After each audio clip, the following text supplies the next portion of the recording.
hey, new look. I don't mind it. It actually looks really good. Bringing up some of your stuff and how you got started. I'm short, probably bald, yeah, insecure, all of the depressive, half glass full. You're going to make $500,000 a year. You're going to need 10 dudes. Do you want to do it? And I'm thinking, mate, we're kicking soccer balls. And I'm thinking, this is fucking bullshit. Just signing up to, holy shit, what do I do? You've got this success story or what you perceive as success. And then bam, life just hits you like a fucking hammer. The worst possible thing that could ever happen is your daughter gets cancer when she's 1.5.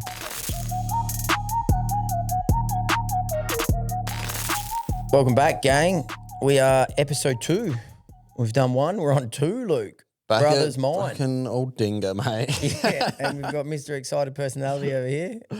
But, hey, new look. Yeah. What do you think? No, I don't mind it. It actually looks really good. Better than the stark white that was on the wall. We pumped out the first episode. Hasn't gone public yet, but we saw it. And didn't we? We said, look, it's a bit white, bit dental assistant-y sort of feel. Yeah, it didn't look right. Nah, the truth, we watched some really good podcasts, some really big ones, and we just copied someone else. We just copied somebody else. So Bunnings panels, guys, we've lowered the sign. What else? We trimmed the plant.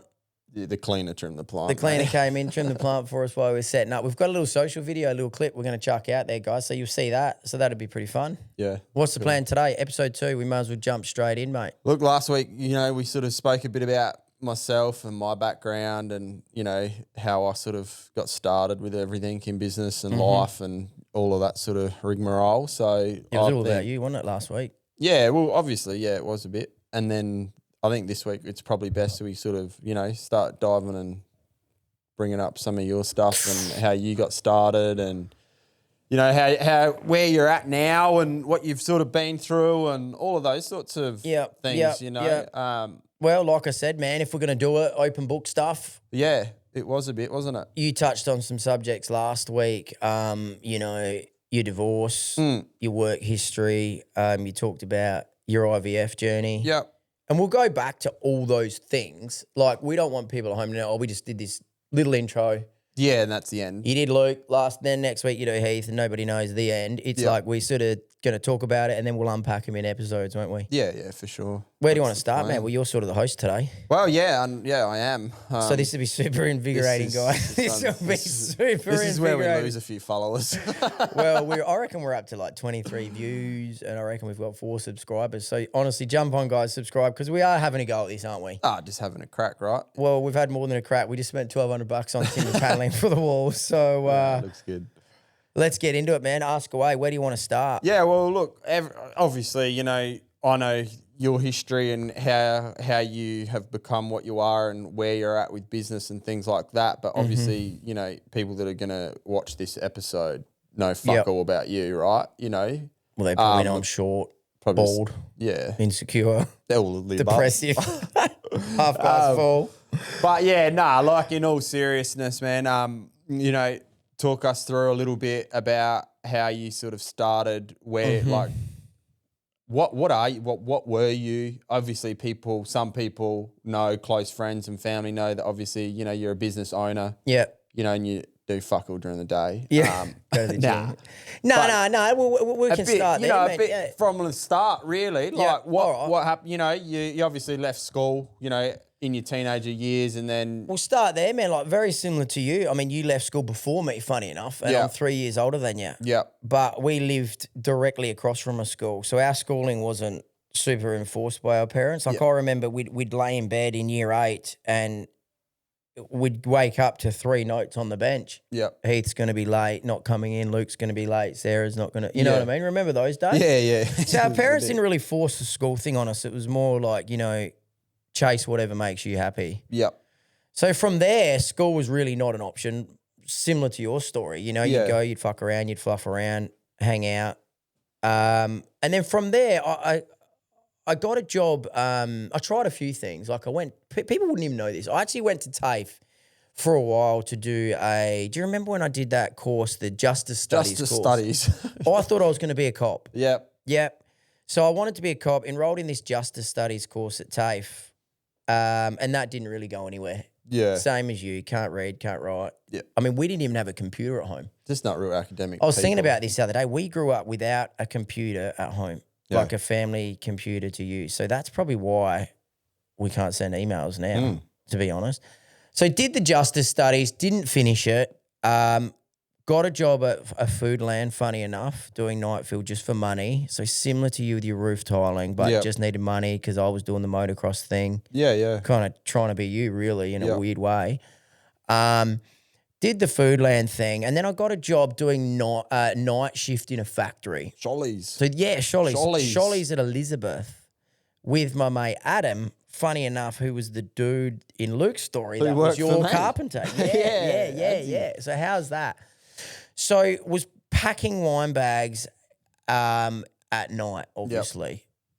And that was never going to be a long-term thing. So my dream was to be a firefighter. Another thing people don't know. Tried to get into the fireys 3 times, failed 3 times.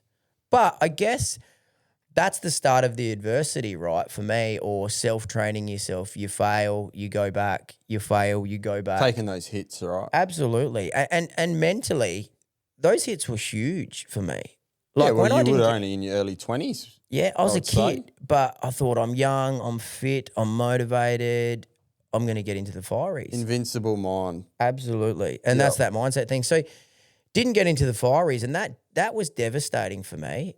That was really, honestly, that was, and I don't even know if I've ever spoken about that like publicly or to you or to mum and dad or anybody, but that was like huge for me, that setback. So it was a real sort of first feeling of failure.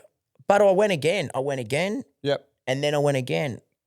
And I didn't get in, evidently, obviously. And then I remember crying at home in the bedroom one day. And this is, we said we'd be honest and go a little bit deep. And I remember Dad coming in and saying, look, you can always come and tile with me. You can always come and tile with me. There's a backup plan. And we sort of had this strategy. He said something years ago and he said, look, you'll always make $1,000 a week. That'll be a good wage. And that was a good wage back then. Yeah. We're talking... over 20 years. 20 or 24 years ago now. I think it's the 24th year. Yep. So $1,000 a week was like a good money spinner, and he'd sort of talked me into this is the safety net of you didn't get into the fireys, you can do this. Yeah. So he says to me, he goes, I'll pay you $50 a day. No bullshit. Yep. So when you were working with him, were you getting more than 50 a day? Because I reckon you're on more money than me. No, but it was $50 a day. And I think the conversation went, and don't quote me, and we'll get him on when we interview him, and it was, I've got Luke working with me. You can come, but I can pay you $50 a day. Yep. So we agreed I would stay working in the factory at night. Yeah, come out during the day. Do you remember? So I was doing, I think, 3 nights in a factory, sleeping that day, working as a tiler, going back to bed, sleeping that day, getting up, working as a tiler. So it was like an on-off, on-off, on-off. So I'd learned the never give up mindset from the fireys, but then I'd learnt the working hard mindset of like go to work at night and then go and train yourself in the day to be better. Yeah, well, so that's work ethic, isn't it, right? That's where that sort of mindset started for me. I learned it in that process. And I mean, I was making good money because I was doing night shift in a factory. Yeah. Chasing the motocross dream like you, and then working with Dad. So that was the start. And then I think by then you'd moved on to your stuff that you were doing. You mentioned your roof tiling, your carpentry. So there was a space. So I'd evidently moved away from the night shift then, gone into full-time tiling with Dad. Yeah. So we were just cruising around in his van, tiling, learned everything I knew. But I think at that point I was motivated. Like it suddenly had shifted into gear. Yeah. I'd seen Dad go into jobs and quote jobs and think you can walk into somebody's house and sell a product of yourself, but you've got nothing to show them, nothing tangible. Yeah, which is very hard to do. Yeah, so I learnt the art of sales in there. Yeah. I was like, well, I can come into a job, sell myself like Dad's doing, and somebody's going to pay you to do a bathroom reno. Yeah. And back then that was 10 grand. So it was fantastic money. You thought, geez, this is unbelievable. Yeah. So that's where the tiling went, mate. And then throughout that process, fast forward, obviously, because we'll take up the whole episode on tiling, I was at 17, I reckon. And I was in a tiling job with Dad, and he said, look, you should probably go out by yourself. You're never going to make any money with me. Yeah. He'd obviously seen that I was quite motivated, you know. Yeah, and Dad was pretty cruisy, wasn't he, really? So Yeah. he sort of pushed you to start going, leaving the nest in such, you know? Yeah, and yeah. All the like, daddy issues went away, and I thought, you know what? Get off the nipple and try and do a little bit have of a my own crack thing. at this, yeah. Heavily influenced, but heavily supported as well. Yep. So it was, I'll set you up with some jobs and some builders and give it a go. So same as last week's chit chat about subcontracting and ABNing. Yeah. Went and got an ABN, Yeah. got a van, load of tools, you know, thought I was amazing, and got into that cycle. And that was back in those sorts of days where Tyler sort of went into shops and you know, were chummy with the shops, and the shops sort of recommended names and things like that, wasn't it? I think back then it was like Terry's Tiles and that for you, wasn't it? You have gone back. So, yeah, we're talking... You sort of were like when you left the nest of, you know, Classic Renovations, which was our dad's company, you obviously went over to Terry's Tiles because obviously our dad was in, like, you know, knew Terry, the owner, and, you know, he got you in the door there as such, didn't he?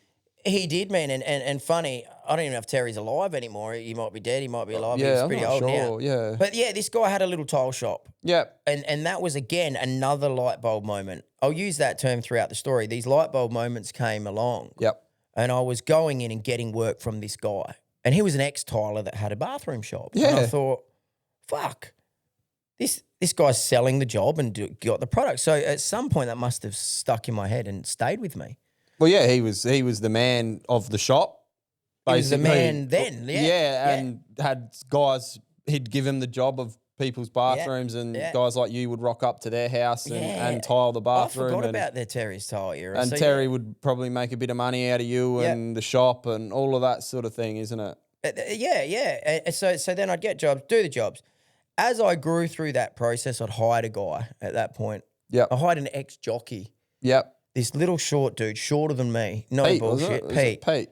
He would have been 5 foot, ex-jockey, 50 years old. I'm an 18-year-old kid, I reckon, and I've hired this 50-year-old guy to work with me. So, and we'll go over this in more episodes, but that's the difficult part again. Like the dynamics of the dynamic flips. Older, younger guy, I'm boss, you're worker. I was too scared to tell this guy what to do. Yeah. Because I thought he'd just tell me to fuck off. Yeah. So I'm learning these skills and I'm acquiring them as we're going, and I'm thinking, fuck. So one guy turned into 2 guys, 2 guys turned into 3 guys. You know, I mean, and then it came to the point of you're making good money. You're running a bit of a business now. You're up and about. The confidence is high. You've got a half decent name. You've got some employees. What are you going to do with all this money? So you buy real estate. That's all you know. Well, yeah, you sort of dove into that, didn't you? A little bit early, yeah. Yeah, didn't do the overseas travel. Rarely. Well, we sort of got it drummed into us by our dad again, wasn't it? Buy a house as soon as you can. Buy houses, you know. Bricks and mortar, they never fail, you know. Well, Dad had a guy that he used to know. We used to go to school with his kids, your mate Ben. Yep. And Ryan Smith.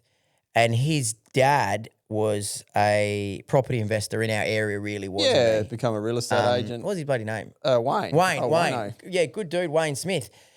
And funny enough, Dad almost probably looked up to him in his real estate a little bit because he'd always say, oh, buy houses like Wayne Smith, buy houses like Wayne Smith. I just remember buy houses like Wayne Smith was a conversation. Anywhere, any location, doesn't matter. Whether you buy the biggest shit box in the best area, buy a house. Wayne Smith's done it. He's got 20 houses all over Craigmore and Elizabeth. And do you remember that? Yeah, 100%, yeah. So again, light bulb moment goes off and you go, fuck, I'm just going to do what Dad thinks is a good way to do it.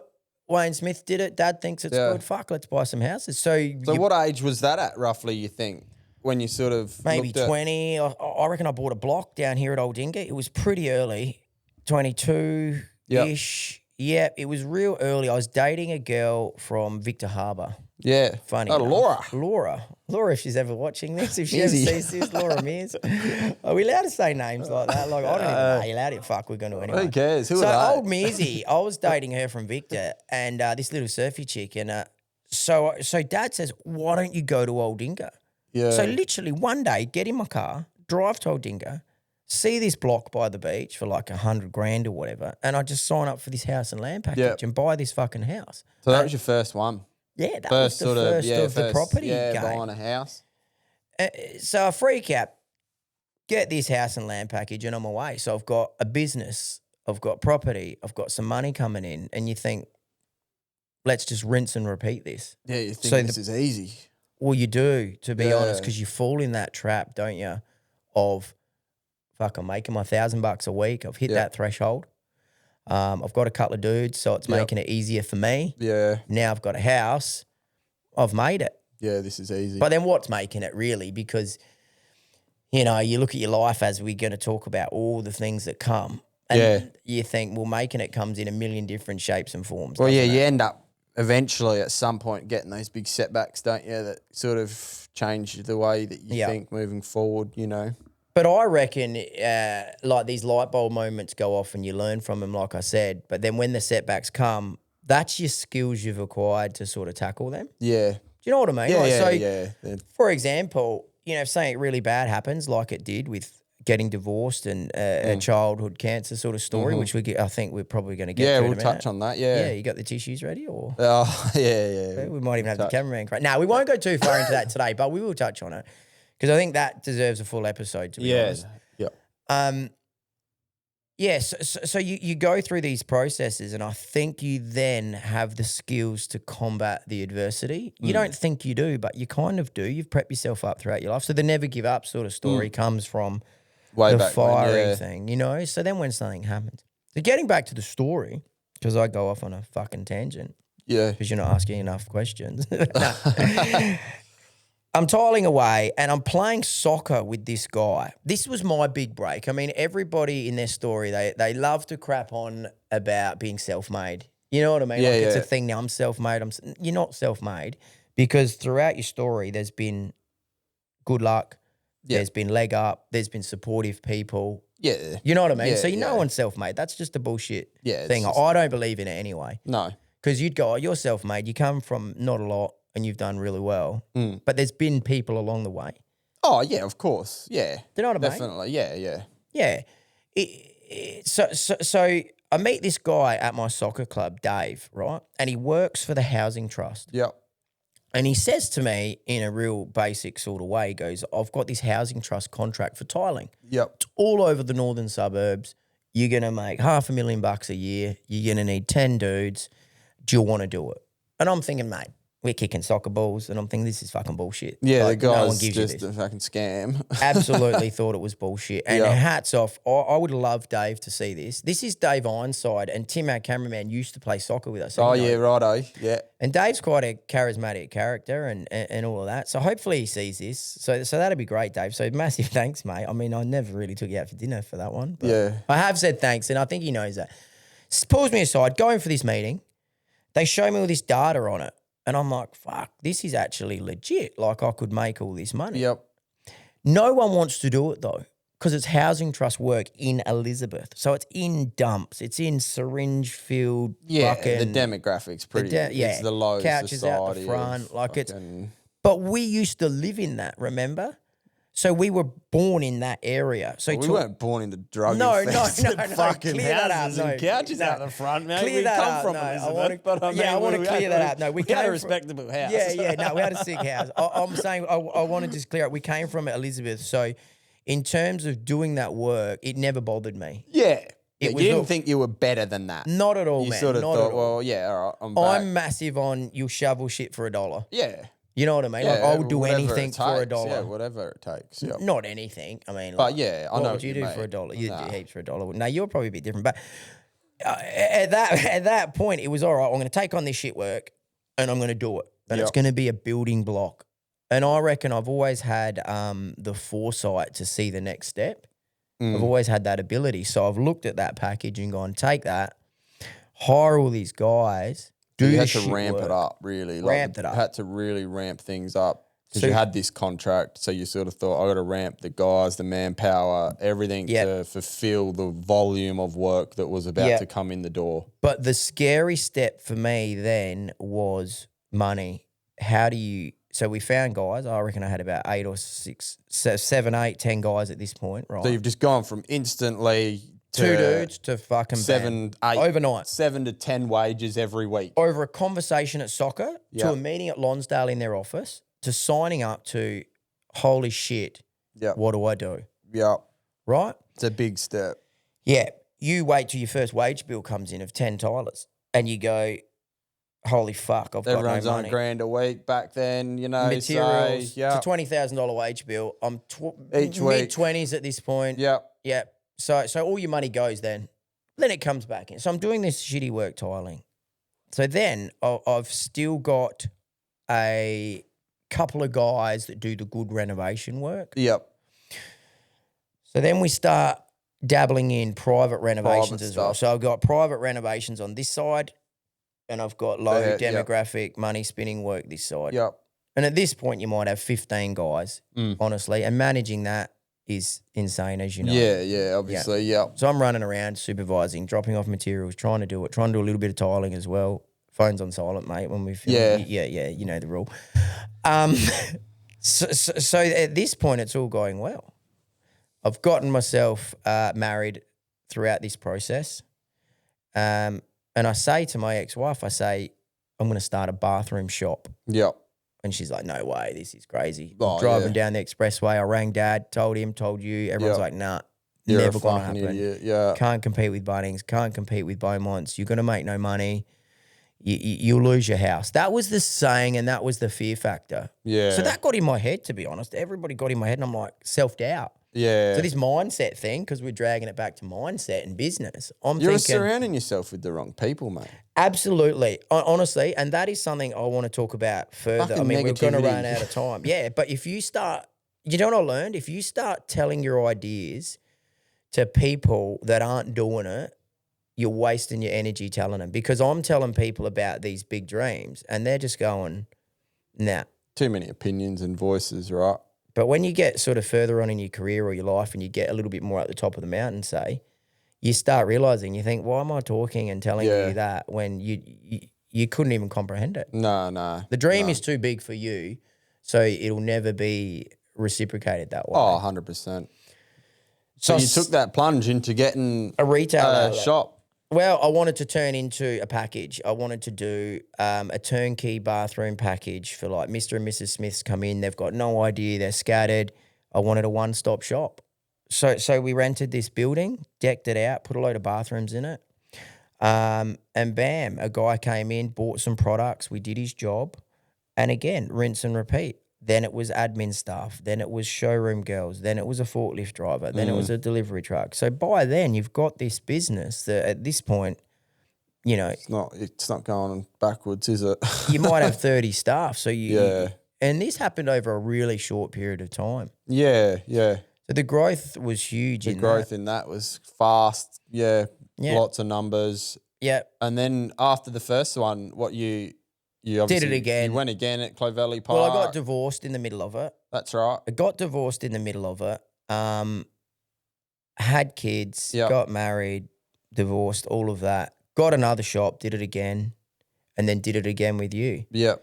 Along that way, though, comes with the good money. So you got to do something with it. Yeah. So I continued the real estate. You kept investing. Absolutely. And without trying to sound bigger than you are, because you sound like an idiot when you start talking like that. I bought property along the way. Yeah. Every milestone or every light bulb, it was, and you know what I'm like, I'm into buying a property, buying yourself a toy. Yeah. Buying a property, buy yourself a toy. That's always been my strategy. Yeah. Like reward yourself for the hard work, gives you enough. Reinvest. Yep, and then gives you enough to go again and reinvest and just continue like that until now. Well, I mean, where I'm at, I've got 8 properties and half of one with you. Yeah. Yeah. So say 9, and then I've gone into the commercial building space and got a couple of commercial buildings now, and got a business. I mean, at the height of the business, there was about 50 odd employees, 55 I think at one point, 54, and we were sort of cruising. It's backed off from that now a little bit. Yep. In terms of employees, because through COVID it was really hard to get guys, wasn't it? Well, as we know, trades who doesn't know trades are hard to get, you know, to sort of keep maintaining the trade thing, and that's always hard.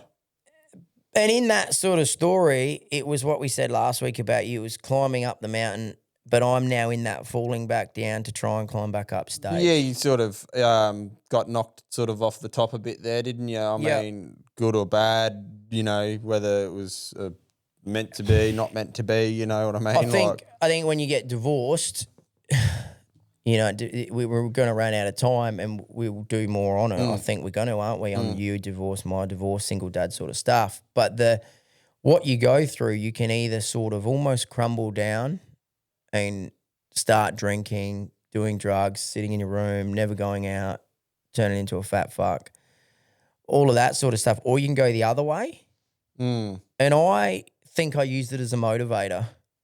Well, yeah, not only that, like even before that, probably just like before this wraps up, and we'll probably try to leave it on that to sort of, you know, for next episode, we'll go with obviously you got 2 kids, right? You know, Chase in there. Chase, you know, Chase is your eldest son, and then obviously you had Poppy, you know.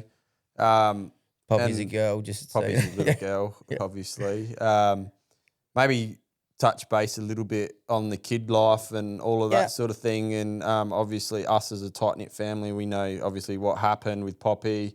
But, you know, maybe just touch base on the whole Poppy story and we could maybe almost end it on that and then come back into that. And jump you onto know, that for the third, first, maybe. you know. Well, during this climb up the mountain of success, let's say it like that. Yeah, because I know where we were at in that sort of time of both our lives and that. I know we were sort of doing a property development at Ashford where we had a forgot that in the story, didn't we? You know, we obviously got that land, old house, knocked it over, put 2 townhouses on that behind the Ashford Hospital.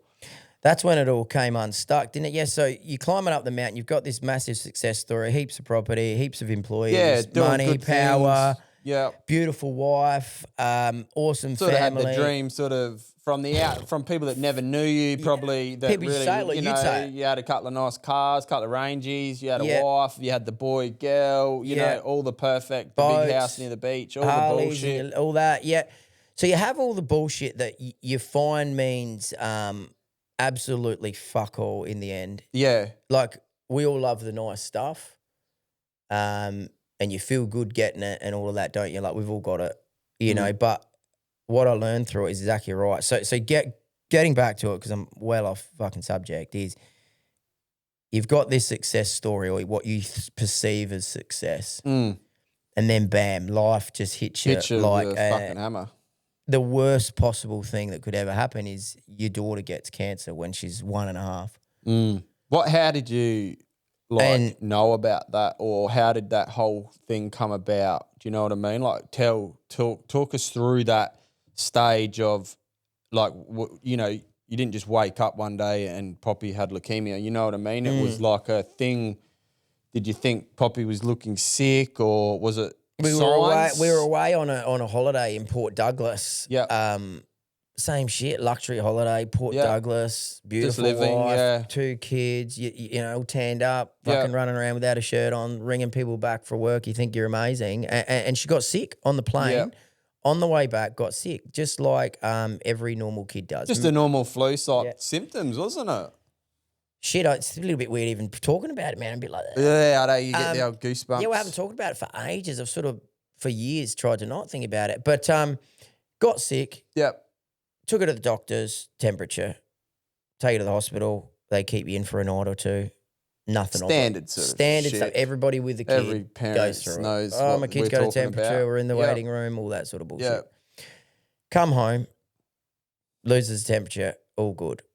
Couple of days later, Grace rings me up at work. I'm getting in an ambulance. She's got a temperature of 40 degrees. She's having a freak out. Yep.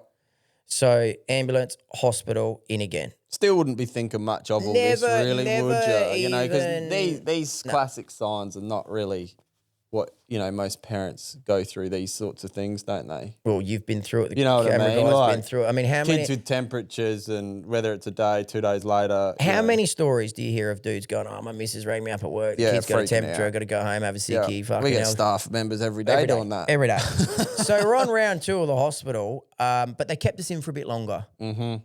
And looking back, there was more blood tests. Didn't think of anything of it though. Yeah. Comes back out. I think 3 or 4 days later, all good. All good. Gets sick again, goes back to hospital. Same thing, 3rd time, right? Comes out again. So 3 times in hospital, comes out. I'm about to go fishing one day with some mates. Grace rings me up and says, the hospital have just rang me. They want us to come in. A couple of days later it was to a place in the Adelaide Women's and Children's Hospital called the Michael Rice Clinic. So we're like, what the fuck's a Michael Rice Clinic? So we go to this appointment, I think it was a day or two later, right? We're sitting in the waiting room, me and Grace and the kids. And all these kids come in with shaved heads with their parents in the morning. And we're quite organised. So we're there half an hour early. Yeah. And we go in and I've turned to Grace and I've said, this is a fucking cancer ward. They're testing her for cancer. We had no idea. Yeah, we literally had no idea. Yeah, you just thought you're in some waiting room. So then the doctors come and talk to you and they put her under, gas her, put her down. They do what they call a lumbar puncture. Yeah. They drill into your spine. They suck out the bone marrow. Yep. And obviously test it for cancer. But at this point, we're starting to think, fuck, they know, because why would they put a kid through that? But they don't tell you. You know what I mean? Like they don't tell you until they tell you. Yeah. But it's like an unknown thing. You know what I mean? And I remember being on the phone, walking around in there, and the doctor comes out and says, are you Poppy Shelmadine's dad? I said, yeah. And she said, where's your wife? And I said, in the room. And she says, and I said, well, what's the go? And she said, I can't talk to you without your wife. Yeah. And in that moment, I knew. It's a light bulb moment, isn't it? I knew in that moment, if the doctor's saying, I can't talk to you without your wife. That's a serious conversation. You know, it's fucked. You know what I mean? So I go in this room and no bullshit. It's exactly like a movie. You're sitting in there and they walk in. I've got Chase there on my lap or wherever he was. I've got Poppy. Grace was holding Poppy. Grace is there and I'm there. And they literally just say it. They just go, hey, how you going? I'm such and such, doctor. Yep. I can't even remember her name. Yep. And she said, your daughter has cancer. She's 98% full of cancer cells. Yeah, right. Just like that. Fuck. Just like that. Big, like that's a big moment. Everything goes through your head in that moment, like, how am I going to do this? Is she going to die? The first thing is she going to die? Of course. Yeah, that's every parent's worst nightmare, Yeah. isn't it? And you say those words cancer to a 1-year-old and it's like, they're big words. So Grace at this point has hitting the floor pretty much. Yep. Devastated, obviously. I'm exactly the same, but trying to think, how am I going to do this? I've got 2 kids here. I've got my wife. I've got business and life and all this here. And you start asking these questions. Is she going to die? What do we do? You go into dad, beast, savior, never give up mode. How do I do this? And we'll wrap it up on nearly that because there's a lot to unpack. I think, But you ask if she's going to die, and that's the question, right? And then you get the answer.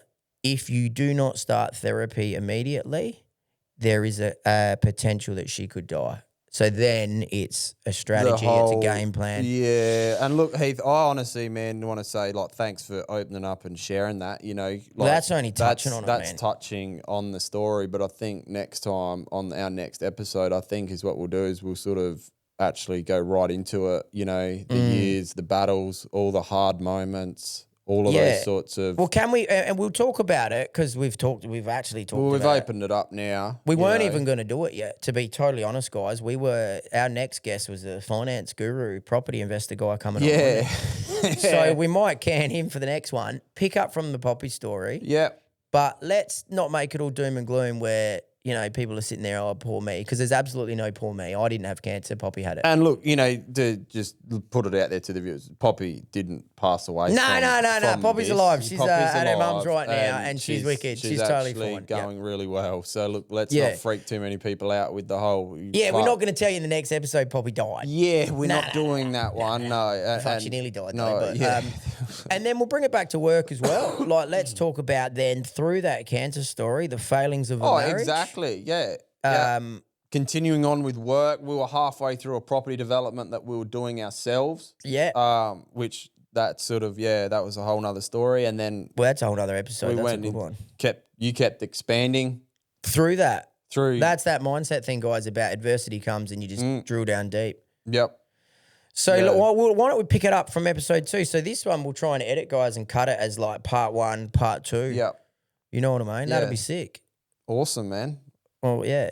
I don't know if I start crying now or what. Nah, maybe after. No, we'll have a little cry when the camera turns off. Everyone needs to just keep following, subscribing, stay tuned. You know, A Brother's Mind, jump on. Do it. Just do it. Have do a look it, at man. it. Have a listen. You know, we're two dudes just telling our story, keeping it real. You know, we're no one fucking special. We're not trying to be anyone special. What's his name? We're not Logan Paul by any stretch. No, we're not. But we want to be. Well, I see. Well, Heath wants to be. Luke doesn't care who he is, but I would love to. But no, subscribe because I sent a few people just to finish it up because I know we're running out of time. But I sent a few of the snippets to some close friends and got mixed reviews. Got some half right feedback. Some got some people negative said feedback. your brother looks like a boring guy. The sign's too high, the wall's too white. So we've made all these changes. We tried to change Luke's personality on camera. That's never changed. That won't change.